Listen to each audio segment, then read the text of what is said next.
وقت یاد دلاتا ہوں، ایک وقت چشم فلک نے یہ دیکھا کہ یہ آتی تھی، رسالت کھڑی ہو جاتی تھی،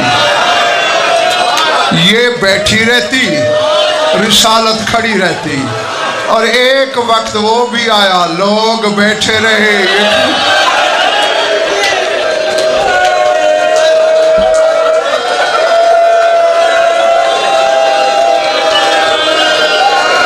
جی ہاتھ نہیں جوڑنے، ہاتھ نہیں جوڑنے، میں نے کوئی انکار کیا؟ ایک وقت یہ بیٹھتی، رسالت کھڑی رہتی، ایک وقت لوگ بیٹھے رہے، یہ کھڑی رہی۔ اجرکم اللہ۔ بس میں دعائی دے سکتا ہوں کہ جو آنکھیں اس غم میں وضو کرتی ہیں، خدا کرے کسی کا میں نہ روئیں۔ مجلس کی روحانیت بتا رہی ہے مالک موجود ہے، یہ بیوی بھی موجود ہے، پردے میں دیکھ رہی ہے ہمیں۔ ہاں یہ میرے جڑے ہوئے ہاتھ دیکھ لو، پھر کہوں وہی کہوں۔ میں نے کہا ایک وقت آسمان نے وہ نظارہ دیکھا، یہ بیٹھتی تھی، رسالت کھڑی ہوتی تھی، اور پھر اللہ جانے اس وقت آسمان گرا کیوں نہیں جب لوگ بیٹھے رہے، یہ کھڑی رہی۔ ہاں اب میرے جڑے ہوئے ہاتھ دیکھ لو سارے اندر باہر والے، میری مائیں بہنیں بیٹیاں بھی دیکھ لیں۔ تمہاری قوم کا چھوٹا سا وکیل ہوں، چھری چل جائے گی، خنجر چلے گا، خون رونے والے کے صدقے معاف کر دینا۔ اپنے بابا کے بعد صرف 3 دن دائیں ہاتھ سے تسبیح پڑھی ہے بطول۔ اللہ، میں نے اسی لیے ہاتھ جوڑے، اسی لیے میں نے ہاتھ جوڑے تھے۔ مجھے پتا ہے آزادار کا دل بہت نرم، بہت نازک ہوتا ہے۔ اللہ اکبر۔ میں نے کہا ہے بابا ہاتھ نہیں جوڑنے نا، صرف 3 دن تسبیح دائیں ہاتھ سے۔ اب یہاں علماء کے میں نے 2 قول پڑھے ہیں، دونوں تمہیں بتاتا ہوں۔ ایک طبقہ یہ کہتا ہے کہ کیوں نہیں پھر دائیں ہاتھ سے پڑھی؟ وہ کہتے ہیں دائیں ہاتھ فارغ نہیں تھا، بلا تشبیہ پہلو پہ رہتا تھا۔ اللہ اکبر۔ دوسرا طبقہ کہتا ہے نہیں، بطول ہے، رسول کی بیٹی ہے، علی کا حرم ہے، حسنین کی پاک اماں ہے، چاہے جتنی تکلیف ہوتی بی بی تسبیح کی جان کے توہین نہیں کر سکتی۔ وہ کہتے ہیں یہ ہاتھ تسبیح تھامنے کے لائق ہی نہیں تھا، بطول اس ہاتھ میں تسبیح اٹھا نہیں سکتی۔ اللہ اکبر، اللہ اکبر۔ میری طرف دیکھنا، جس کے سینے میں گوشت کا ٹکڑا ہے پتھر کا نہیں۔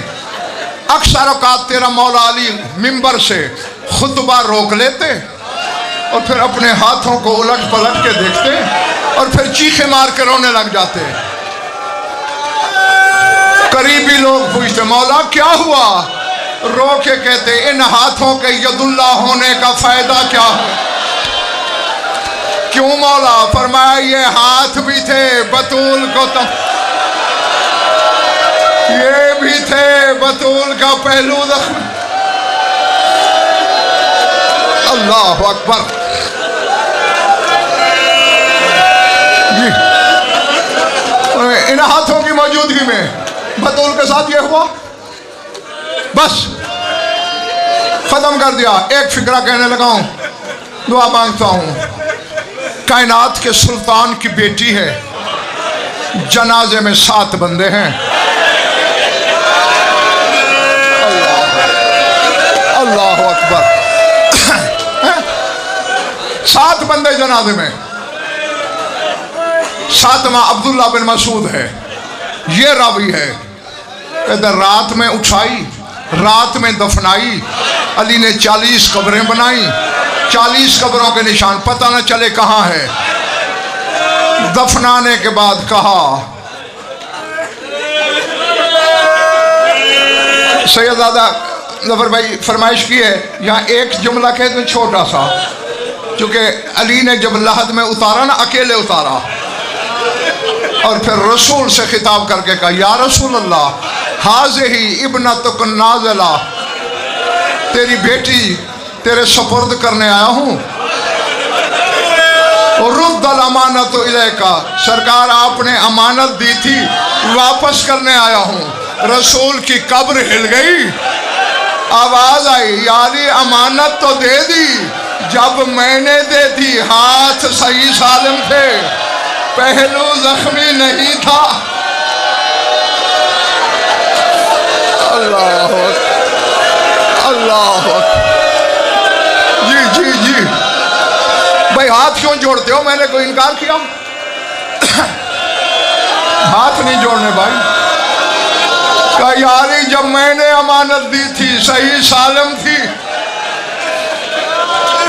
میں بتا نہیں سکتا کہ خیبر شکن پہ کیا گزری۔ عبداللہ بن مسعود کہتا ہے دفن کرنے کے بعد علی نے فرمایا حسنین جی بابا گھر جاؤ، چلے گئے۔ پھر ہم ساتوں سے کہا تم بھی جاؤ۔ ابن مسعود کہتا ہے میں علی کے قدموں پہ گر پڑا، میں نے کہا مولا میرا دل اکیلا چھوڑنے کو نہیں چاہتا، بی بی کے صدقے مجھے امام بن کے حکم نہ دینا۔ علی نے اشارہ کیا بیٹھ جا، بس ختم ہو گئی میری بات۔ عبداللہ بن مسعود کہتا ہے جنت البقیع کی ٹوٹی دیوار پہ بیٹھ گئے علی، پہلے ہچکیوں سے روئے، پھر سسکیوں سے روئے، پھر امامہ اتار کے زمین پہ دے مارا، پھر دھاڑے مار کے روئے۔ پھٹ تو پتھر بھی سکتا ہے جملہ سن کر، پہلے ہچکیاں پھر سسکیاں پھر دھاڑے۔ ابن مسعود حیران کا کہتا ہے یا علی تو نے تو میدان جنگ میں موت کو رلایا ہے، یا علی اللہ کی امانت تھی اللہ نے لے لی، صبر کر۔ علی نے منہ پہ تماچے مارے، کہا او ابن مسعود اگر مر گئی ہوتی میں نہ روتا۔ اب میں تو جملہ ہی پڑھ سکتا ہوں بھائی۔ فرمایا اگر مر گئی ہوتی میں نہ روتا۔ یا علی رو کیوں رہے ہو؟ کہا مجھے آج میری بیٹی زینب نے بتایا بابا میں نے غسل کے وقت دیکھا میری ماں کی 3 پسلیاں ٹوٹی ہوئی تھی، رو اس لیے رہا ہوں، مجھے کبھی نہیں کہا یا علی مجھے درد ہے، یا علی میرا پہلو زخمی ہے، مجھے بطول کا صبر رلا رہا ہے۔